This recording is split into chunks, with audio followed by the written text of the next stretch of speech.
गृह मंत्री जी।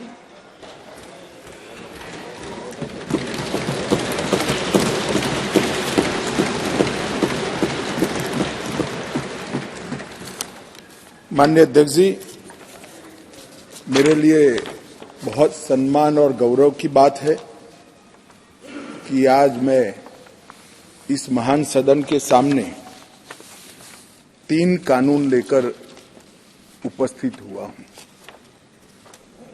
माननीय अध्यक्ष जी, ये एक ऐसा मौका है जब हमारा संविधान अगले वर्ष 75 साल पूरे कर लेगा।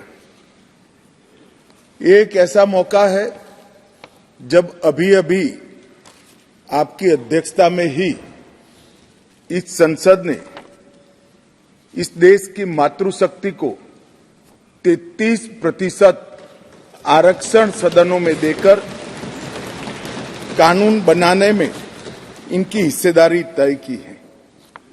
और उसी समय में ये ऐतिहासिक सदन में करीब 150 साल पुराने 3 कानून जो हमारी क्रिमिनल जस्टिस सिस्टम, आपराधिक न्याय प्रणाली को गवर्न करते हैं, वो तीनों कानूनों में पहली बार मोदी जी के नेतृत्व में भारतीयता, भारतीय संविधान और भारत की जनता का चिंता करने वाले बहुत आमूलचूल परिवर्तन लेकर मैं आया हूं। माननीय अध्यक्ष जी, इंडियन पिनल कोड, इसकी जगह जो इंडियन पिनल कोड 1860 में बना, उसका उद्देश्य ही दंड देना था, उसका उद्देश्य न्याय देना नहीं था। उसकी जगह भारतीय न्याय संहिता 2023 इस सदन की मान्यता के बाद पूरे देश में अमल में आएगी। माननीय अध्यक्ष जी, सीआरपीसी, क्रिमिनल प्रोसीजर कोड 1998, इसकी जगह भारतीय नागरिक सुरक्षा संहिता 2023 इस सदन की अनुमोदना के बाद अमल में आएगी। और इंडियन एविडेंस एक्ट 1872 की जगह भारतीय साक्ष्य विधेयक 2023 अमल में आएगा। कई लोगों को मैं इस बिल को स्टैंडिंग कमेटी को भेजने के बाद मिला हूं। आज तो यहां पर बोलने के लिए तो बैठे नहीं हैं, परंतु मुझे कहते हैं क्या फर्क पड़ेगा। सुनते तो मालूम पड़ते कि फर्क क्या पड़ता। माननीय अध्यक्ष जी, एक बेजान मुर्दा पड़ा है और अगर उसमें आत्मा होती है तो जिंदा इंसान बनता है। इतना आमूलचूल परिवर्तन हमारी आपराधिक न्याय प्रणाली के अंदर आना है। अध्यक्ष जी, आज मैं तलारी रंगैया से लेकर हेमाजी तक 35 सांसदों ने इसके अंदर अपने अपने विचार व्यक्त किए हैं। वो सभी को मैं ध्यान से सुना है।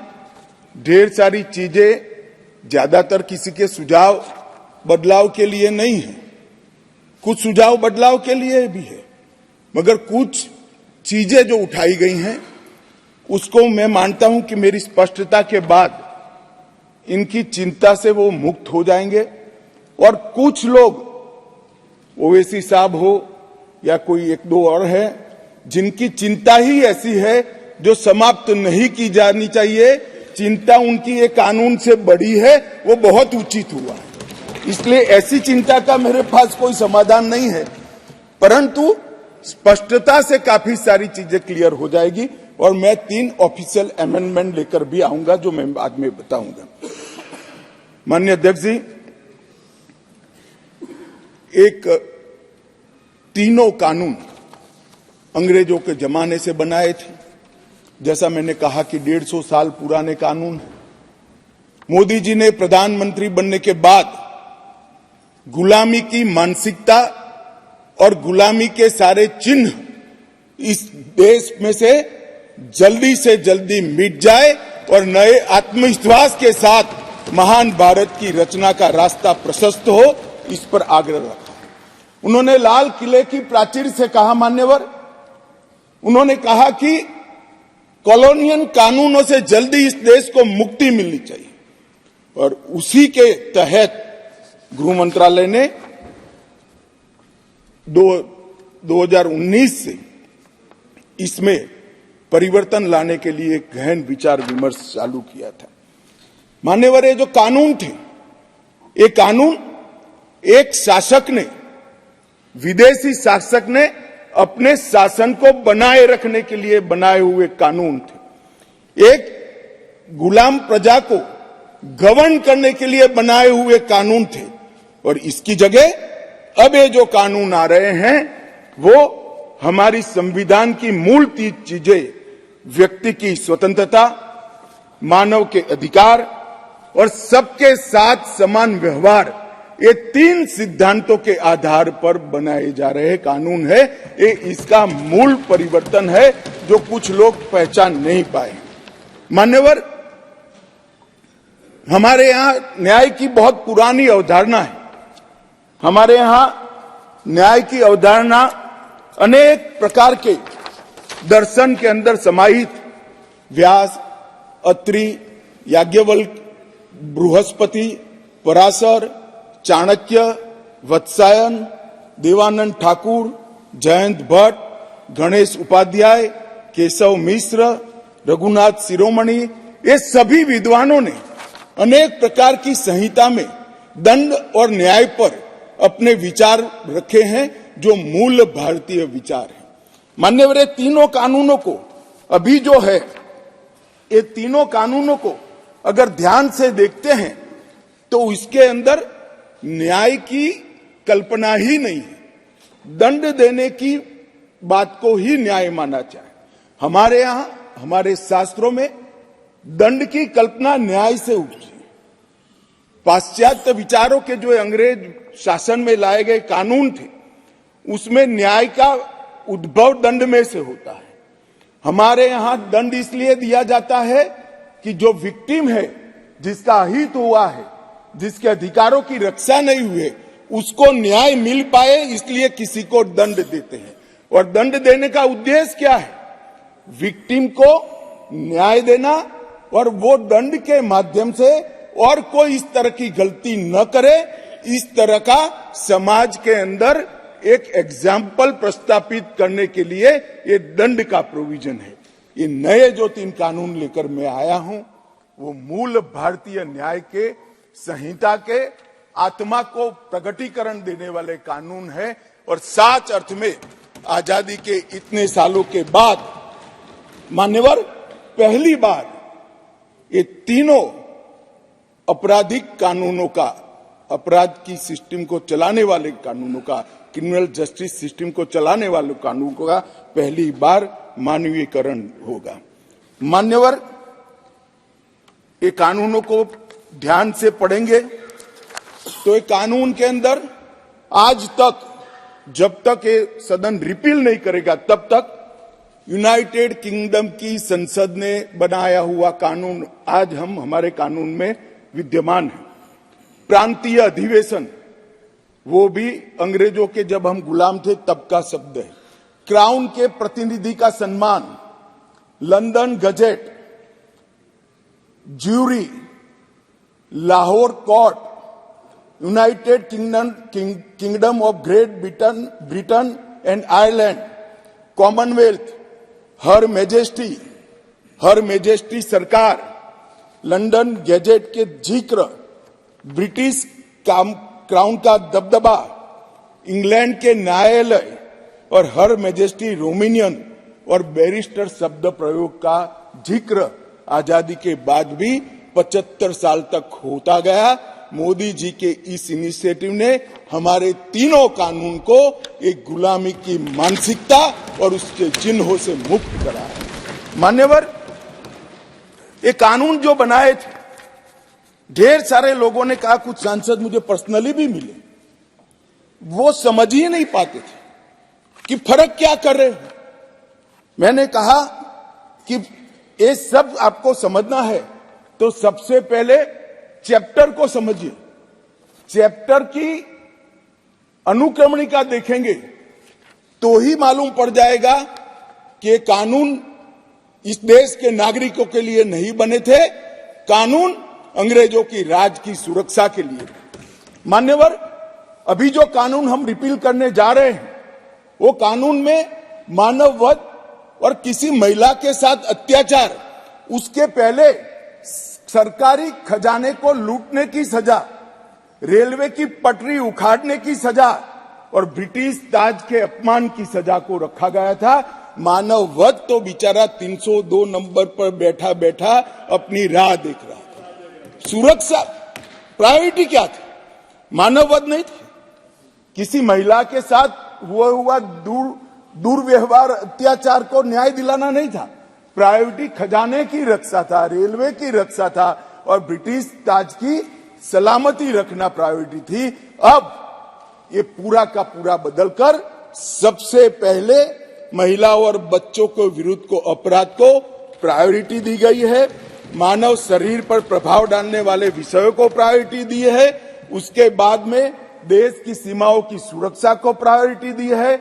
उसके बाद में सेना, नौसेना, वायुसेना के संबंधित अपराधों को लिखा गया है। उसके बाद इलेक्ट्रोल अपराधों को लिखा गया है। उसके बाद सिक्के, करेंसी नोट, बैंक नोट और सरकारी स्टैंप के साथ छेड़खानी को लिया गया है। और उसके बाद ब्ला ब्ला ब्ला बाकी सारी चीजें आती हैं। तो पहली बार हमारे संविधान का जो स्पिरिट है, वो स्पिरिट के हिसाब से कानून अब मोदी जी के नेतृत्व में बनने जा रहा है। मुझे गौरव है कि तीनों कानूनों को 150 साल के बाद बदलने का और वो बिल को पायलट कर इस सदन में लाने का गौरव मुझे प्राप्त हुआ है। मान्यवर, जो कहते थे कि हम नहीं समझते हैं, मैंने कहा कि अगर मन खुला रखोगे और मन भारतीय रखोगे तो समझ में आ जाएगा। मन अगर इटली का है तो कभी समझ में नहीं आएगा। मान्यवर, मन का सवाल होता है, भाषा का सवाल नहीं होता है। मन अगर यहाँ का है तो तुरंत समझ में आ जाता है, मन अगर यहाँ का नहीं है तो कभी समझ में नहीं आएगा। मान्यवर, इसमें बहुत सारी चीजों पर हमने थ्रस्ट दिया है। आतंकवाद की व्याख्या अब तक किसी भी क्रिमिनल जस्टिस सिस्टम के कानून में नहीं थी।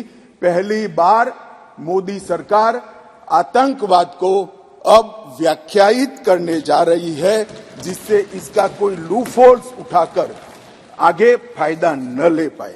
मान्यवर, इसके साथ साथ राजद्रोह को देशद्रोह में बदलने का काम किया। पहले राजद्रोह की व्याख्या थी, मैं आगे डिटेल में बताऊंगा। राज से मतलब शासन था, भारत नहीं था। किसी भी राज्यकर्ता के खिलाफ कोई भी कुछ बोलता था तो इसके पर अपराध, राजद्रोह का कानून लग जाता था। हमने व्यक्ति की जगह देश को रखा है। व्यक्ति की टीका ये लोकतंत्र का सबसे अच्छा लक्षण है और देश को नुकसान करने वाले को कभी बख्शना नहीं चाहिए। ये दृढ़ता भी इसमें है। राजद्रोह को इतने साल के बाद देशद्रोह में परिवर्तित करने का काम ये कानून करेगा।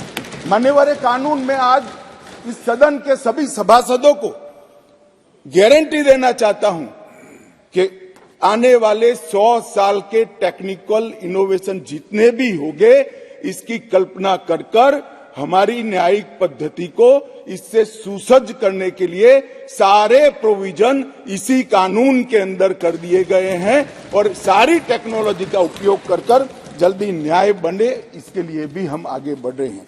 मॉब लिंचिंग का प्रावधान भी किया है। एक बार मैं किसी भाषण में चिदम्बरम साहब को सुन रहा था।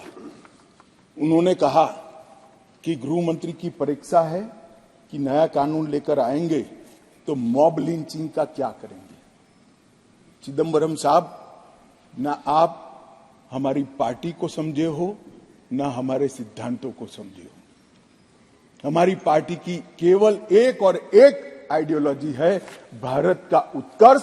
एकमात्र आइडियोलॉजी पर Bharatiya Janata party. Mob lynching घृणित अपराध है और उसको हम नए कानून में फांसी की सजा का प्रावधान कर इंक्लूड कर रहे हैं। मगर अब मैं आपको पूछना चाहता हूं, आपने भी इस देश में 70 साल में 58 साल शासन किया है, आपने मॉब लिंचिंग को भला अब तक क्यों नहीं लाए थे? हम तो जब बदलाव किए तब लाए। मॉब लिंचिंग शब्द का उपयोग हमें गाली बोलने के लिए तो खूब किया, मगर जब सत्ता में आए तब भूल गए। इस प्रकार के व्यवहार को जनता जानती है, इसीलिए उस ओर बैठे हो और उस ओर से भी सदन के बाहर बैठे हो। मान्यवर, ये जो इनका डबल स्टैंडर्ड है, इसके कारण उनकी पार्टी को आज इतनी सारी दिक्कतें उठानी पड़ी है। मान्यवर, पुलिस और नागरिक के अधिकारों के बीच में बहुत अच्छे से इसमें संतुलन साधा गया है। सजा का दर बढ़ाने के लिए हमने ढेर सारे प्रावधान इसके अंदर करे हैं, जिससे सजा करने का प्रतिशत बढ़ेगा। साइबर क्राइम के लिए भी ढेर सारी प्रोविजंस किए हैं और कम्युनिटी सर्विस को भी हम पहली बार इंट्रोड्यूस करके उसको कानूनी जामा पहनाने जा रहे हैं, जिससे जेलों पर के बर्डन को कमी आ जाएगी। मान्यवर, ये तीनों कानून जैसे मैंने कहा 150 साल के बाद बदले जा रहे हैं और देश के 130 करोड़ लोगों को प्रभावित करने वाले कानून हैं और ये कानूनों के आधार पर ही आने वाले समय में इस देश की आपराधिक न्याय प्रणाली चलनी है। इसलिए बहुत जरूरी था कि इस पर एक व्यापक बहस करी जाए, समाज के हर वर्ग से, और जो जो लोग इनसे जुड़े हुए हैं, ये प्रक्रिया में जुड़े हुए, वो सभी से, सभी चुने हुए प्रतिनिधियों से, सभी ऑल इंडिया सर्विस के अधिकारियों से और सभी विधानसभा के सदस्यों से भी चर्चा की जाए। इसलिए 2019 में हमने इसका व्यापक कंसल्टेशन अगस्त महीने से शुरू किया था और 2019 सितंबर में सभी राज्यपालों, मुख्यमंत्रियों, उपराज्यपालों और प्रशासकों को पत्र लिखकर सुझाव मांगे गए। जनवरी में देश के मुख्य न्यायाधीश, सभी हाईकोर्ट्स के मुख्य न्यायाधीश, बार काउंसिल्स और विधि विश्वविद्यालय को पत्र रखकर संसद सुझाव माने गए। ये सुझाव आने के बाद 2021 में मैंने स्वयं सभी सांसदों को पत्र लिखा और सुझाव मांगे। 2020 में सभी विधायकों से सुझाव मांगे गए। बीपीआरएनडी ने देश के सभी आईपीएस अफसर से सुझाव मांगे। गृह मंत्रालय ने देश के सभी कलेक्टरेट से सुझाव मांगे, क्योंकि कलेक्टरेट भी इसका बड़ा हिस्सा होता है। और मार्च 20 में ये सारे सुझावों को संकलित नेशनल लॉ यूनिवर्सिटी दिल्ली के कुलपति की अध्यक्षता में कमेटी बनाकर किया और उसके बाद लगभग 18 राज्य, 6 संघ राज्य, सुप्रीम कोर्ट और 16 उच्च न्यायालय, 5 न्यायिक एकेडमीज, 22 विधि विश्वविद्यालय, 42 संसद सभ्य और लगभग 200 के आसपास आईपीएस अफसरों ने अपने सुझाव मुझे भेजे।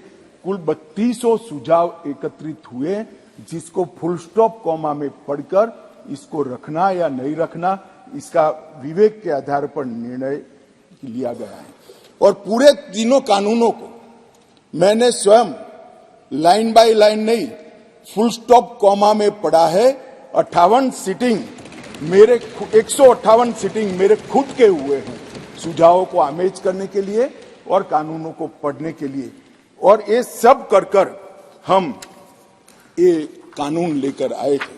11 अगस्त 2023 को ये भारतीय न्याय संहिता, भारतीय नागरिक सुरक्षा संहिता और भारतीय साक्ष्य अधिनियम को, इन 3 विधेयकों को मैं यहां लेकर आया और आपने उसको गृह विभाग की स्थायी समिति को विचारार्थ भेज दिया। मान्यवर, वहां पर ढेर सारी चर्चा हुई। 10 नवंबर 2023 को इसकी रिपोर्ट राज्यसभा के उपसभापति को दे दी गई और ढेर सारे सुझाव, ढेर सारी टाइपिंग एरर्स, ग्रामेटिकल एरर्स और लीगल प्रोनाउंसिएशन के जो अपभ्रंश थे, ये सब सुधारने के लिए माननीय संसद सभ्यों की समिति ने ढेर सारे विचार रखे। इसलिए उसको जस का तस रखने की जगह मैंने पुराना बिल रिपील कर विड्रॉ कर नया बिल लेकर मैं आज सदन के सामने आया हूं और इतने गहन विचार विमर्श के बाद मान्यवर बिल मैं सदन के सामने रखा है। मान्यवर, मोदी जी के नेतृत्व में जो 3 कानून आए हैं, न्याय, समानता और निष्पक्षता, ये 3 मूल सिद्धांतों के आधार पर इसके अंदर बहुत बड़ा परिवर्तन किया गया है। टेक्नोलॉजी का भरपूर उपयोग हो और आने वाले लंबे समय तक टेक्नोलॉजी के नए नए इनोवेशन क्या हो सकते हैं, इसकी कल्पना कर अभी से इसकी कानूनी वैधता के लिए ढेर सारे प्रोविजन किए हैं। फॉरेंसिक साइंस को इसके अंदर बहुत तवज्जो दी गई है और इसके माध्यम से, ये कानूनों के माध्यम से जल्दी न्याय मिले, इसके लिए पुलिस, लॉयर्स और न्यायमूर्ति सभी पर एक प्रकार से समय की मर्यादा डालने का काम भी इस कानूनों के माध्यम से हुआ है। मान्यवर, भारतीय नागरिक सुरक्षा संहिता, इसमें पहले सीआरपीसी में 484 धाराएं थी, इसके जगह अब 531 होंगी।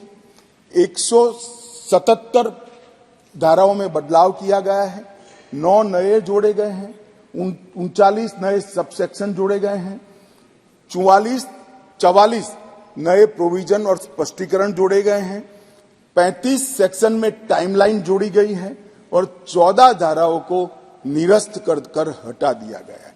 इसी तरह आईपीसी की जगह भारतीय न्याय संहिता में पहले 511 धाराएं थी, इसकी जगह 358 अब रह गई है। 21 नए अपराधों को जोड़ा गया है। 41 अपराधों में कारावास की अवधि को बढ़ाया गया है।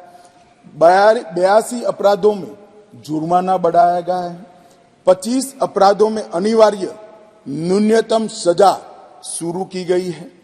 6 अपराधों को सामुदायिक सेवा का दंड, कम्युनिटी सर्विस का पेनल्टी देने का काम किया गया है और 19 धाराओं को निरस्त कर दिया गया है।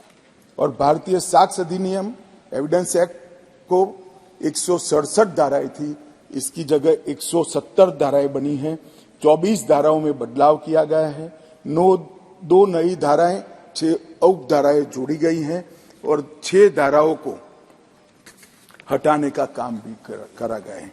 मान्यवर, मैं आज इस सदन को कहना चाहता हूं कि 2014 में नरेंद्र मोदी सरकार आने के बाद, एक लंबे अरसे बाद, अटल जी की सरकार ने भी ये प्रयास किया था, परंतु एक मिलीजुली सरकार थी, कई प्रकार की इसमें कठिनाइयां भी आती थी, मगर लंबे समय के बाद 2 बार इस देश की जनता ने ऐसी सरकार चुनी जिस सरकार ने अपने पूरे मैनिफेस्टो को अक्षरशः लागू करने का काम किया है और जिस मैनिफेस्टो को मैंडेट किया था, इसको लेकर फिर से जनता के सामने जाएगी।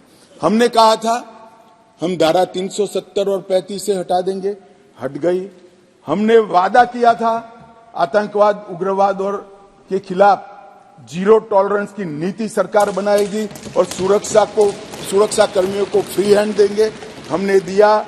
इसके कारण 3 हॉटस्पॉट, जम्मू कश्मीर, वामपंथी उग्रवादी क्षेत्र और उत्तर पूर्व में हिंसक घटनाओं में 63% की कमी आई है और मृत्यु में 73% की कमी आई है और पूर्वोत्तर से 70% से ज्यादा क्षेत्र से अपसपा को हटा लिया गया है। जिन्होंने अपने एजेंडा में रखा था कि हम अपसपा हटाएंगे, वो ऐसी स्थिति का निर्माण नहीं कर पाए। हमने नहीं रखा था, अपसपा को हटाया नहीं है, परंतु हमने इसके अमल को रिस्ट्रिक्ट करने में सफलता प्राप्त करी है, क्योंकि वहां कानून और व्यवस्था की परिस्थिति ठीक हुई है। हमने मान्यवर कहा था कि अयोध्या में जितना हो सके उतना जल्दी राम मंदिर बनाएंगे और 22 जनवरी को वहां पर राम लल्ला विराजमान हो जाएंगे। ये नरेंद्र मोदी सरकार है ये नरेंद्र मोदी सरकार है मान्यवर, जो कहती है वो करती है। मान्यवर, हमने कहा था संसद और विधानसभा में महिलाओं को 33% आरक्षण देंगे। कांग्रेस पार्टी कई बार पावर में आई, तिथियां निकालती रह गई। हमने दे भी दिया और सर्वानुमत से देकर इस देश की मातृशक्ति को हमने सम्मानित करने की। हमने कहा था 3 तलाक मुस्लिम माताओं बहनों के लिए अन्याय करता है, उसको हम समाप्त कर देंगे। मान्यवर, हमने इस वादे को भी पूरा किया। हमने कहा था कि न्याय मिलने की गति को बढ़ाएंगे और न्याय के आधार पर होगा, दंड के आधार पर नहीं होगा। मैं उस वक्त पार्टी का अध्यक्ष था। श्रीमान राजनाथ सिंह जी घोषणा पत्र लेकर जनता के सामने गए थे और आज हम दोनों बैठे हैं। मुझे आनंद है मोदी जी ने ये पार्टी के वादे को आज पूरा करने का। मान्यवर, न्याय एक बहुत अम्ब्रेला टर्मिनोलॉजी। न्याय एक सभ्य समाज की नींव डालता है। हमारे संविधान ने राजनीतिक न्याय, आर्थिक न्याय, सामाजिक न्याय की कई परिभाषाएं बनाकर हमारे लिए रखी है और ढेर सारे अनुच्छेद में 38, 39 से 142 में इसका जिक्र भी किया है। मगर जनता के आम मानस में न्याय का मतलब क्रिमिनल जस्टिस सिस्टम से होगा। न्याय अनेक प्रकार के हैं, मैं इसका स्वीकार करता हूं। बड़ी पवित्र संकल्पना हमारे संविधान निर्माताओं ने रखी है, परंतु जनता डे टू डे में क्रिमिनल जस्टिस सिस्टम को न्याय कहती है। और आज मैं ये जो 3 बिल लेकर आया हूं, मोदी जी ने सालों से देश की जनता की जो अपेक्षा थी कि हमें पेनल्टी नहीं चाहिए, हमें दंड नहीं चाहिए, हमें न्याय चाहिए, आम आदमी की सुरक्षा होनी चाहिए, वो बिल इस बिल के माध्यम से होगा।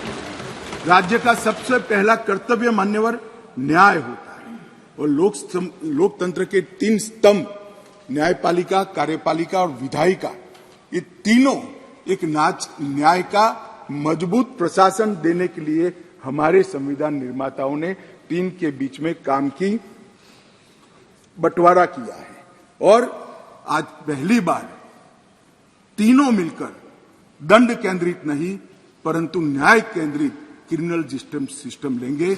आपकी अध्यक्षता में ये न्याय यहां पर कानून बनेगा, इसका इम्प्लीमेंटेशन कार्यपालिका करेगी और इसका बाकी रहा हुआ इम्प्लीमेंटेशन न्यायपालिका करेगी। ये तीनों अंग इकट्ठा होकर इस देश में भारतीय विचार की न्याय प्रणाली को प्रस्तापित करेंगे। और न्याय, जैसा मैंने कहा, एक अम्ब्रेला टर्म है। न्याय कहते हैं तो बहुत बड़े समुदाय के प्रति होता है। इसमें आरोपी और विक्टिम दोनों आ जाते हैं और दंड कहने पर केवल आरोपी की तरफ ही देखा जाता है। तो संतुलन बनाते हुए नए कानून में लेकर आया हूं। यहां पहले दंड देने की सेंट्रलाइज सोच वाली कानून थे, अब विक्टिम सेंट्रिक जस्टिस इसका यहां पर उद्भव होने जा रहा है। ईज ऑफ जस्टिस को सरल, सुसंगत, पारदर्शी और जवाबदेही प्रोसीजर के माध्यम से साकार किया गया है और एनफोर्समेंट के लिए निष्पक्ष, समयबद्ध, evidence based speedy trial, court तथा प्रिजन का इससे बर्डन कम होने वाला है और कन्विक्शन रेशियो भी इससे बढ़ने वाला है। मान्यवर, कई लोगों ने अलग अलग सुझाव करे हैं। पहले मैं बिल के बारे में बताकर इसका जवाब दूंगा। और सबसे बड़ी बात है मान्यवर कि जो बिल लेकर मैं आया हूं वो ढेर सारी नई चीजों को भी इसमें जगह देने वाला बिल है और इसका उपयोग करने वाला बिल है। इन्वेस्टिगेशन को हमने फॉरेंसिक साइंस के आधार पर प्रोसिक्यूशन को बल देने का फैसला किया है।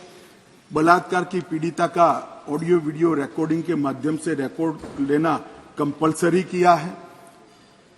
कई सारी जगह पे मैं आगे बताऊंगा आपको टेक्नोलॉजी का उपयोग किया है और कोर्ट पर भी ढेर सारे समय को कम करने के प्रावधान पर हमने डाले हैं।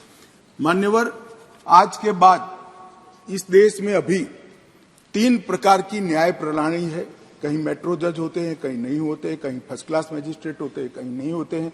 एक कानून पारित होने के बाद कश्मीर से कन्याकुमारी और द्वारिका से लेकर आसाम तक सभी देश में एक ही प्रकार की न्याय प्रणाली होगी और न्याय प्रणाली का में समानता इसी कानून के माध्यम से आएगी। मान्यवर, इसमें डायरेक्टर ऑफ प्रोसिक्यूशन का एक्सटेंशन और उसका महत्व और उसको कंपलसरी करने का काम किया है, क्योंकि न्याय प्रणालिका में किसी निर्दोष को अन्याय हो जाए या तो किसी विक्टिम को न्याय न मिले, दोनों किस्सों में हमारी त्रिस्तरीय न्यायिक व्यवस्था है, उसमें अपील का बड़ा महत्व है। आज अपील का निर्णय वो ही लोग करते हैं जो वो गलती जो हुई है, मानो विक्टिम को लगता है कि मेरे साथ न्याय नहीं हुआ है, तो वो ही निर्णय करते हैं अपील करनी या नहीं करनी जिसने एक गलती की है। अब एक स्वतंत्र डायरेक्टर ऑफ प्रोसिक्यूशन हर जिले में भी बनेगा, राज्य स्तर पे भी बनेगा, जो पारदर्शिता के साथ एक केस में अपील करने लायक है या नहीं है उसका निर्णय करेगा। उसमें पुलिस का और प्रोसिक्यूटर का केवल और केवल अभिप्राय होगा, निर्णय एक तटस्थ प्रणाली का होगा जिसको डायरेक्टर ऑफ प्रोसिक्यूशन के नाम से यहां इंट्रोड्यूस किया गया है। पुलिस की अकाउंटेबिलिटी कई सारे मामलों में तय की है। जैसे इस देश की अदालतों में हेबियस ढेर सारी होती है, परिवारजन जाते हैं, हमारे सगा संबंधी कहाँ है हमें मालूम ही नहीं है, पुलिस कहती है हमारे पास नहीं है। अब तय कर दिया है गिरफ्तार व्यक्तियों की सूचना अनिवार्य रूप से हर पुलिस स्टेशन पर रखनी पड़ेगी और एक पुलिस अधिकारी को इसके लिए जिम्मेदार करना पड़ेगा। मान्यवर, इस तरह से मैं आगे बाद में बताऊंगा, परंतु ढेर सारी चीजों को हमने पुलिस की अकाउंटेबिलिटी फिक्स करने का भी इस कानून के माध्यम से काम किया है। और विक्टिम सेंट्रिक कानून जब मैं कहता हूं तब मान्यवर हमने ढेर सारा विक्टिमों को बीएनएसएस में 360 तो अपनी बात रखने का अधिकार दिया है, इंफॉर्मेशन का अधिकार खंड 173, 93 और 230 में दिया है, नुकसान की क्षतिपूर्ति का अधिकार दिया है, 0 एफआईआर को इंट्रोड्यूस किया है। अब कोई भी मुकदमा स्टेट विक्टिम की परमिशन के बगैर, विक्टिम को सुने बगैर कोर्ट सिर्फ स्टेट के कहने पर विड्रॉ नहीं कर सकती। जो विक्टिम है उसको सुनना पड़ेगा, उसके ऑब्जेक्शन को भी सुनना पड़ेगा। विक्टिम को जो फरियादी है उसको 90 दिनों में जांच की प्रगति के बारे में इंफॉर्मेशन देने की जिम्मेदारी पुलिस की गई है। एफआईआर, गवाहों के बयान और पुलिस की रिपोर्ट, ये सभी को कंपलसरी कॉपी देने का प्रोविजन इसके अंदर कर दिया गया है। और जांच और मुकदमे के विभिन्न चरणों की पीड़ित अथवा उसके परिवारजनों को जानकारी प्रदान करने के लिए भी हमने ढेर सारे प्रोविजन मान्यवर किए हैं, जिससे मैं मानता हूं कि पुलिस की अकाउंटेबिलिटी फिक्स होगी और विक्टिम को न्याय मिलने की शुरुआत होगी। मान्यवर, मैं अब तीनों कानूनों के महत्वपूर्ण प्रावधानों को आपके सामने और आपके माध्यम से ये सदन के सामने और देश के सामने रखना चाहता हूं। भारतीय न्याय संहिता की मैं पहले बात करूंगा मान्यवर, और जैसा मैंने कहा कि इसमें ढेर सारे मानव संबंधित अपराधों को बहुत पीछे रखा गया था, क्योंकि इसका महत्व ही नहीं था। उनका महत्व अपना शासन चलाना था। जैसे बलात्कार का नंबर धारा 375, 376 था। अब जहां से अपराधों की बात शुरू आती है, इसमें सबसे पहले धारा 63 और धारा 69 में बलात्कार को रख दिया गया है। गैंग रेप को भी आगे लाया गया, बच्चों के खिलाफ अपराध को भी आगे लाया गया है। मर्डर 302 था, अब 101 हुआ है। किडनैपिंग 359 और 369 था, अब 137 और 140 हुए। ट्रैफिकिंग 370 ए था, अब 143 और 44 हुए। माननीय, शुरुआत की डेफिनेशन और प्रोसीजर को छोड़कर सीधा मानव संबंधित, पहले महिला और बच्चे और फिर शरीर संबंधित अपराधों को हमने प्रायोरिटी दी है, क्योंकि इसी को हम व्यक्ति की सुरक्षा के साथ जोड़कर देखते हैं मान्यवर, और उसको सुनिश्चित करना ये कानूनों की प्रायोरिटी है। मान्यवर, अंग्रेजों ने बनाया हुआ राजद्रोह का कानून, जिसके तहत तिलक महाराज, महात्मा गांधी, सरदार वल्लभ भाई पटेल, ढेर सारे हमारे आजादी के स्वतंत्र सेनानी, बड़े बड़े हमारे नायक सालों के सालों 6-6 साल तक जेल में रहे। वो कानून अब तक चलता रहा था। विरोध तो करते थे जब ऑपोजिशन में होते थे, मगर सत्ता में आते थे तब इसका दुरुपयोग भी करते थे, हटाने का नाम नहीं देते थे। पहली बार नरेंद्र मोदी जी ने ऐतिहासिक निर्णय किया है कि राजद्रोह की धारा 124 को पूर्णतया समाप्त, इसको हटाने का काम किया। अभी ओवैसी साहब हंस रहे हैं। ओवैसी साहब, मैं भी थोड़ा साइकोलॉजी पढ़ा हूं, विज्ञान का विद्यार्थी हूं। फिर इनके मन में है कि आपने बदल कर रख दिया। मान्यवर, मैं कहना चाहता हूं, हमने राजद्रोह की जगह देशद्रोह की स्थिति रखी। अब ये देश आजाद हो चुका है, लोकतांत्रिक देश है। शासन की टीका तो कोई भी कर सकता है, किसी को भी करने का अधिकार है। इसके लिए इस देश में अब किसी को जेल में नहीं जाना पड़ेगा, चाहे हमारा शासन। मैं फर्क समझाता रहा हूं, जो बड़े कटाक्षमय तरीके से ओवैसी साहब हंस रहे इसलिए, मगर इस देश के खिलाफ कोई बोल नहीं सकता, इस देश के हितों को कोई नुकसान कर नहीं सकता। इस देश के झंडे, इस देश की सीमाएं, इस देश के संसाधनों के साथ अगर कोई खिलवाड़ करेगा तो निश्चित रूप से उसको जेल में जाए, और जेल में जाना चाहिए। मानिए, ये हमारी सरकार का ट्रस्ट है। इस देश की सुरक्षा किसी भी की सुरक्षा से सबसे ऊपर होनी चाहिए, सुप्रीम होनी चाहिए, सबसे पहले राष्ट्रपति। इसलिए जो लोग राजद्रोह हटाकर हम देशद्रोह की धारा लाए हैं, इनको अपने विचारों के कपड़े पहनाने का प्रयास करते, इसलिए मैं इस पर डिटेल में बात करता हूं। मान्यवर, आईपीसी 124C, उसमें शब्द प्रयोग था सरकार के खिलाफ की गई बात। मेरी बात ध्यान से सभी सदस्य सुने। अंग्रेजों ने बनाए हुए कानून में लिखा था 124C, सरकार के खिलाफ की गई बात। बीएनएस धारा 152 जो इसकी जगह आई है, भारत की संप्रभुता, एकता और अखंडता को तोड़ने वालों पर इस धारा का उपयोग है। वहां सरकार शब्द प्रयोग है, यहां देश है, भारत शब्द प्रयोग है। आईपीसी में आसन या प्रयोजन की बात नहीं की थी। किस उद्देश्य से आप बोलते हैं, किस उद्देश्य से करते हैं, इसकी बात ही नहीं की। करना ही काफी है। हमने इसमें देशद्रोह की डेफिनेशन में आशय की बात करी है, उसका उद्देश्य क्या है, उसका आशय क्या है, इसका महत्व है। अगर उद्देश्य देशद्रोह का है तो इसको कठोर से कठोर दंड मिलना चाहिए, और उद्देश्य अगर शासन का विरोध करना है तो उसको दंड नहीं मिलना चाहिए, उसको वाणी स्वतंत्रता का अधिकार है। अब घृणा और अवमानना, शासन की अवमानना, शासन की घृणा करना, तिरस्कार करना, इसको हटाकर हमने शब्द प्रयोग क्या किया है, सशस्त्र विद्रोह, विध्वंसक गतिविधियां और अलगाववादी गतिविधियां शब्द प्रयोग। और अगर कोई कहता है सशस्त्र विद्रोह, बम धमाके, गोलीबारी और विध्वंसक प्रवृत्ति करने के बाद भी कोई जेल में नहीं जाना चाहिए, तो मैं इस विचार से इत्तेफाक नहीं रखता हूं।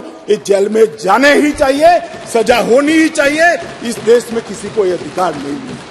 मान्यवर, मैं इसलिए कहता हूं कि कुछ लोग ये नए इनिशिएटिव को अपना कलर देने का प्रयास कर रहे हैं, मगर आपका कलर, आपकी सोच, आपके विचार, आपकी नजर आपको मुबारक हो। हम तो संविधान की स्पिरिट को लेकर आगे चलने वाले लोग हैं। देश के खिलाफ जो कुछ करेगा उसको जरूर सजा होगी, ऐसा कानून में होना चाहिए।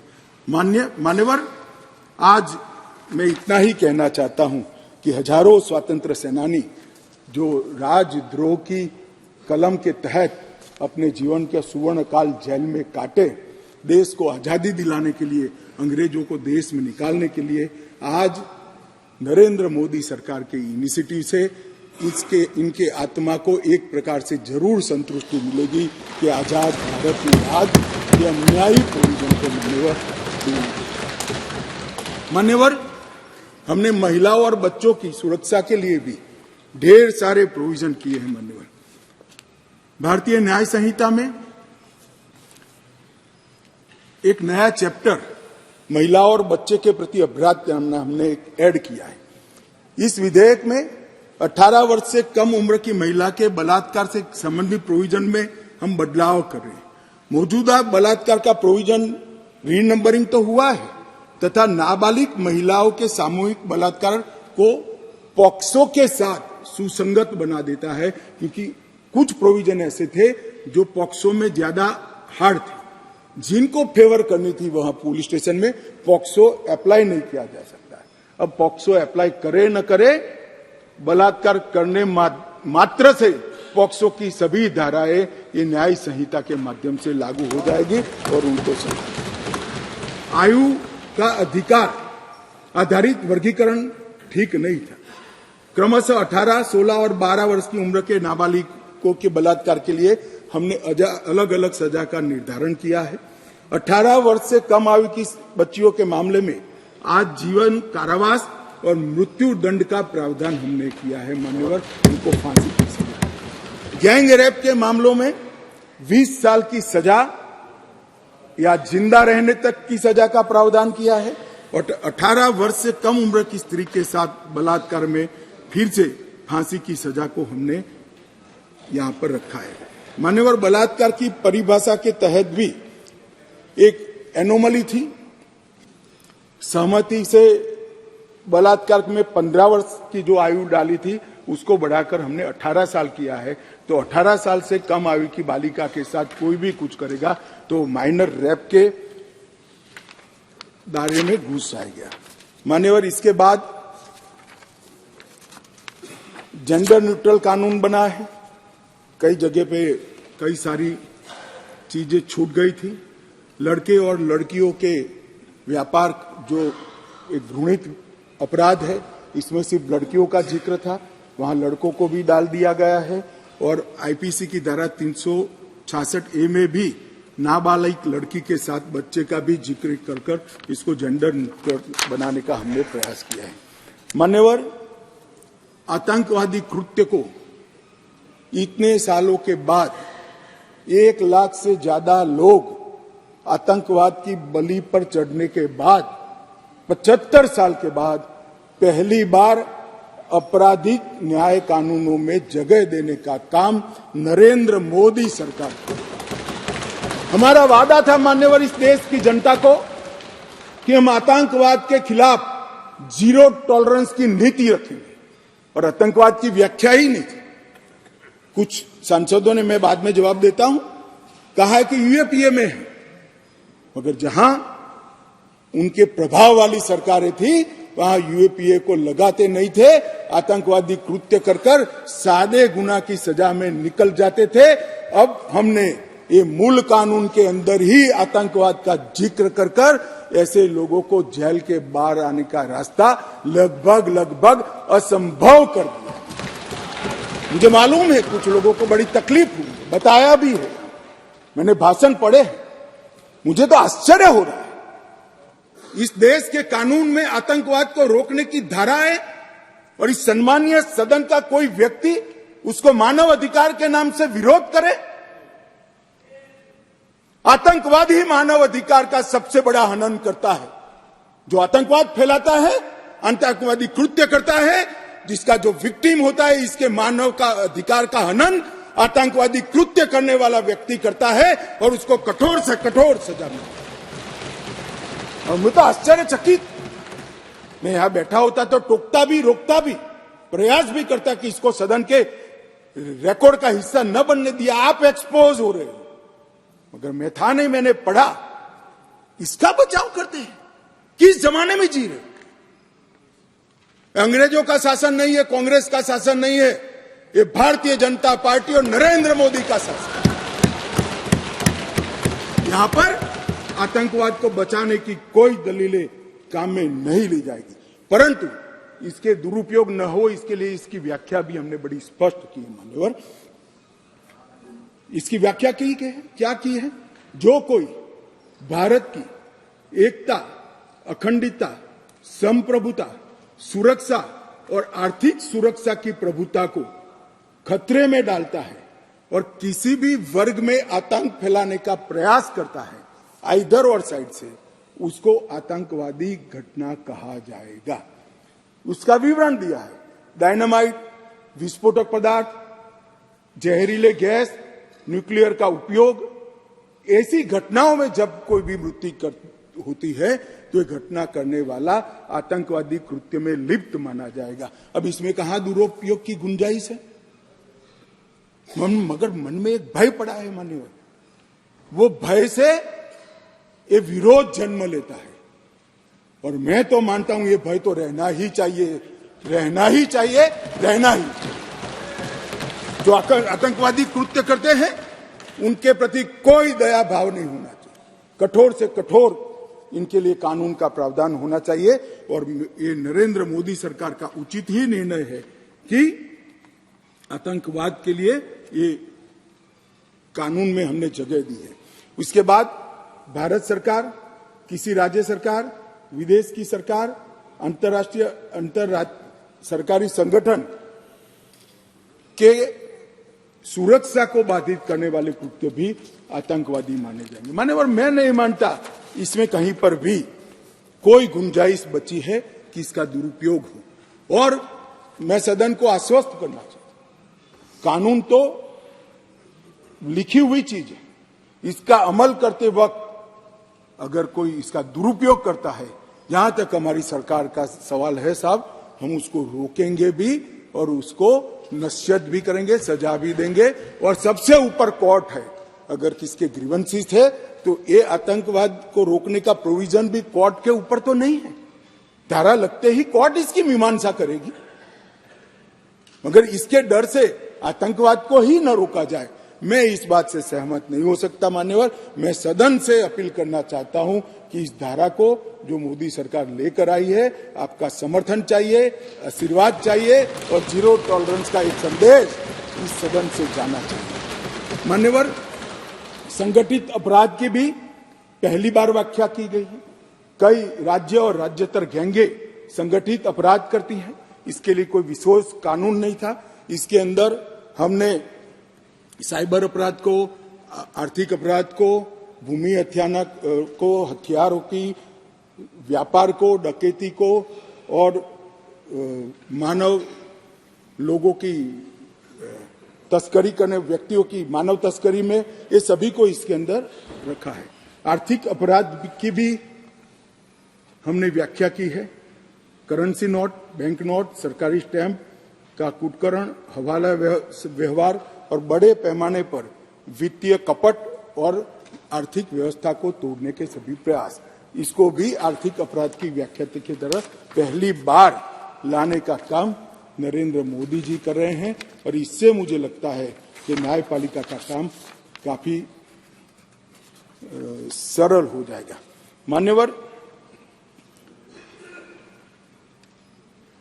एक मैं स्पष्टीकरण करना चाहता हूं कि गैर इरादतन हत्या जो थी, अकस्मात जिसको कहते हैं, इसमें हमने दो हिस्से किए। अकस्मात तो किसी भी व्यक्ति से किसी भी स्थिति में हो सकता है। एक गाड़ी चलाता रहे एक व्यक्ति और रास्ते में कोई भी बेध्यान हुआ या कोई रश कर आ गया और अकस्मात हो गया। अकस्मात करने के बाद वो व्यक्ति स्वयं उसको पुलिस स्टेशन या तो हॉस्पिटल ले जाता है, तो इसके लिए कम सजा का प्रावधान किया है। और हिट एंड रन केस, मरता हुआ छोड़कर कोई भाग जाता है, तो इसके लिए हमने 10 साल की सजा का प्रावधान किया। और मैं मानता हूं कि इससे हिट एंड रन के केस में काफी कमी आएगी मान्यवर। पर ये करते करते जो डॉक्टरों की नेग्लिजेंसी से अगर किसी की मृत्यु आती है तो वो भी गैर इरादतन हत्या में आ जाती थी, इसकी भी सजा बढ़ गई। तो हमने इसको एक, मैं आज ऑफिशियल अमेंडमेंट लेकर आऊंगा, डॉक्टरों को इससे मुक्त कर दिया है। इंडियन मेडिकल एसोसिएशन ने मेरे सामने रजूआत करी थी, हमने इसको मुक्त करने का प्रावधान किया। मान्यवर, मॉब लिंचिंग का नया प्रावधान हम लेकर आए हैं। नस्ल, जाति, समुदाय या किसी शंका के आधार पर एक टोला एकत्रित होकर किसी को मार देता है तो उसमें मैक्सिमम फांसी तक की सजा की है। स्नैचिंग के लिए कोई कानून नहीं था, चैन स्नैचिंग होते थे, मोबाइल होते थे और अलग अलग धाराओं में अंत में कानून के गैप का फायदा उठाकर वो छूट जाते हैं थे। स्नैचिंग के लिए भी हमने कानून लाया है। और मान्यवर, गंभीर चोट का जो कानून था इसमें भी हमने 2 डिवीजन करे हैं। किसी के सर पर लाठी मार दी, इंजर्ड हुआ तो उसको सजा तो होनी चाहिए, परंतु लाठी मारने के कारण वो ब्रेन डेड हो गया या अपाहिज हो गया तो इसकी सजा इतनी नहीं होनी चाहिए। तो संपूर्ण अपाहिजता या तो ब्रेन डेड के केस में हमने 10 साल तक का कठोर दंड देने का प्रावधान किया है, इसको सेपरेट किया है। मान्यवर, गंभीर चोट का जो खंड 117 है उसमें 10 साल की उम्र कैद का हमने प्रावधान किया है। इसके अलावा भी ढेर सारे बदलाव किए हैं मान्यवर, मैंने प्रमुख बदलाव भी आपके सामने। अब मैं भारतीय नागरिक सुरक्षा संहिता की बात करूंगा। मान्यवर, इस देश में न्याय प्राप्त करने में सबसे बड़ी बाधा है तो गरीबों के लिए तो आर्थिक बाधा है, मगर हमारे संविधान ने इसकी योजना बनाई। गरीब से गरीब व्यक्ति को शासन के द्वारा वकील भी दिया जाता है, न्याय भी मिलता है, परंतु न्याय मिलता ही नहीं। कल ही मुझे माननीय रक्षा मंत्री में बिल पेश कर रहा था, बता रहे थे 2003 में कोई एक्सीडेंट हुआ था, इसका साक्षी का सेवन 2023 में कल ही माननीय रक्षा मंत्री जी के साथ आया है। सजा कब होगी वो तो अभी किसी को मालूम नहीं। माननीय सालों के सालों तक तारीख पे तारीख पढ़ते रहते हैं। पुलिस न्यायपालिका को दोषित करती है, सरकार पुलिस और न्यायपालिका दोनों को दोषी करते हैं, और पुलिस और न्यायपालिका बैठती है तो सरकार को दोषित करती है। सब एक दूसरे के पीछे कानून का सहारा लेकर। हमने इस कानून में ढेर सारी चीजों को हमने स्पष्ट कर दिया। मैं इसको बहुत बारीकी से बताना चाहता हूं मान्यवर, क्योंकि ये समझना कानून बनाने वालों के लिए बहुत महत्वपूर्ण। मान्यवर, पुलिस द्वारा दंडित कार्यवाही सीआरपीसी में कोई समय निर्धारित नहीं। आप एक कंप्लेन देते हो, इसका संज्ञान वो 10 साल के बाद भी ले सकते हैं। अब 3 दिनों के अंदर ही एफआईआर दर्ज करनी होगी अगर प्राथमिक जांच होगी, इसको कंपलसरी कर दिया। और 3 से 7 साल की सजा के मामले में 14 दिनों के अंदर प्रारंभिक जांच, आरोप सही है या गलत है, इसका प्रारंभिक जांच देकर एफआईआर करनी पड़ेगी। तो ज्यादा से ज्यादा आप 14 दिन तक प्रारंभिक जांच कर सकते हो, और छोटी सजा है तो 3 दिन के अंदर ही एफआईआर रजिस्टर करनी पड़ेगी। सबसे पहली न्याय में समय की कटौती यहां होगी। अब जांच रिपोर्ट जो जिला मजिस्ट्रेट को भेजना है, इसके लिए भी कोई समय के प्रावधान नहीं था, हर कर दिया। अब 24 घंटे में तलाशी रिपोर्ट के बाद 24 घंटे में उसको न्यायालय के सामने रख दिया जाएगा, आप उस पर बैठ नहीं सकते हो। मेडिकल प्रैक्टिशनर और चिकित्सा जांच की रिपोर्ट, मेडिकल हुआ, कोई समय मर्यादा नहीं। जब उसकी आत्मा कहेगी, जब उनको समय होगा, सारी परेशानियों से वो मुक्त होगा जाए, तब देंगे। अब हमने बिना किसी देर से बलात्कार पीड़िता की रिपोर्ट को भी 7 दिन के अंदर पुलिस थाने में और न्यायालय में डायरेक्ट भेजने का काम हमने यहां निश्चित किया। मान्यवर, पहले चार्जशीट का समय नहीं, 60 से 90 दिन में चार्जशीट करने का एक कानूनी प्रोविजन था, परंतु री इन्वेस्टिगेशन, मेरी जांच चालू है, ऐसा कर सालों तक चार्जशीट लटकाए जाते थे, केस लटकाए जाते थे और लोग केस से परेशान होते। हमने कह दिया कि 60 से 90 दिन का जो समय था वो तो रहेगा, और 90 दिन के बाद और 90 दिन तक ही फर्दर इन्वेस्टिगेशन कर पाओगे। अगर 90 दिन के बाद फर्दर इन्वेस्टिगेशन करना है तो कोर्ट से ऑर्डर लेना पड़ेगा। चार्जशीट को आप 180 दिन के बाद पेंडिंग नहीं रख सकते हो। ये हमने प्रोविजन कर ट्रायल जल्दी हो इसके लिए शुरुआत कर दी।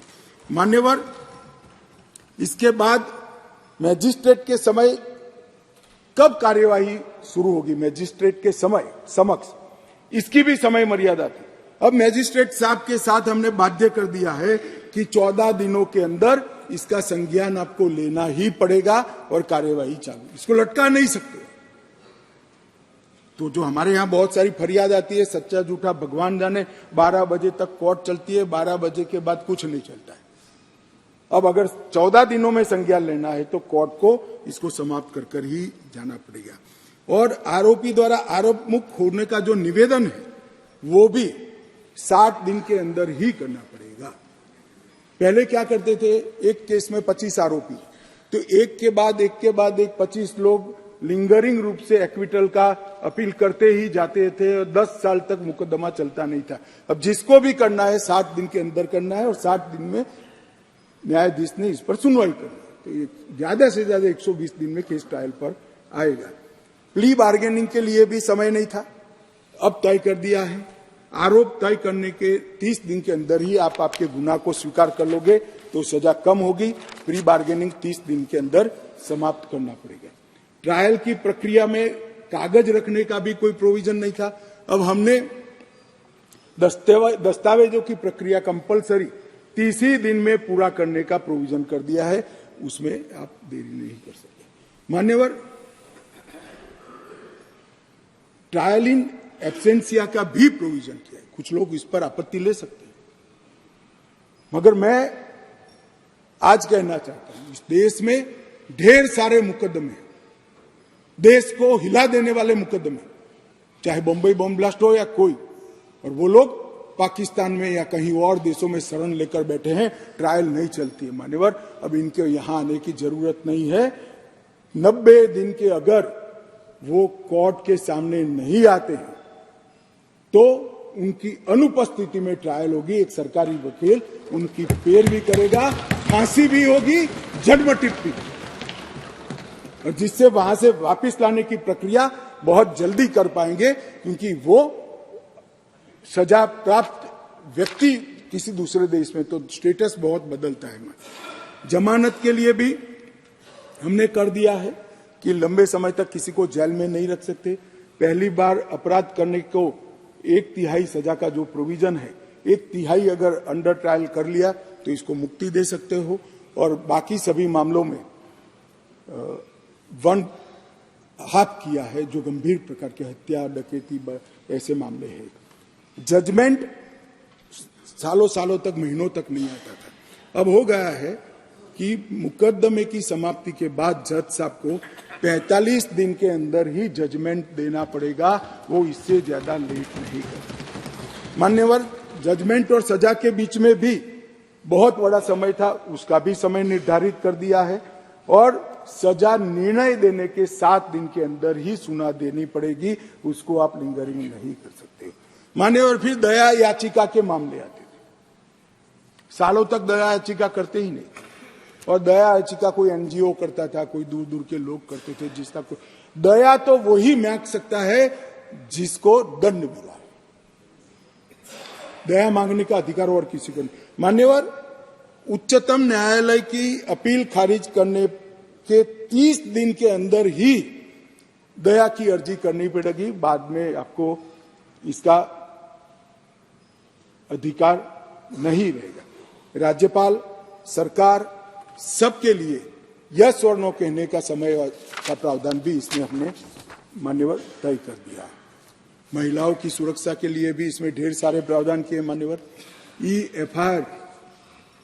ई-एफआईआर से अगर किसी को सबसे बड़ा राहत मिलने वाला है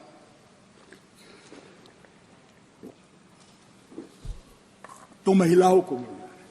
किसी भी महिला के लिए अपने खिलाफ हुए अपराध को किसी के सामने वर्णन करना मान्यवर बड़ी संकोच की बात होती है।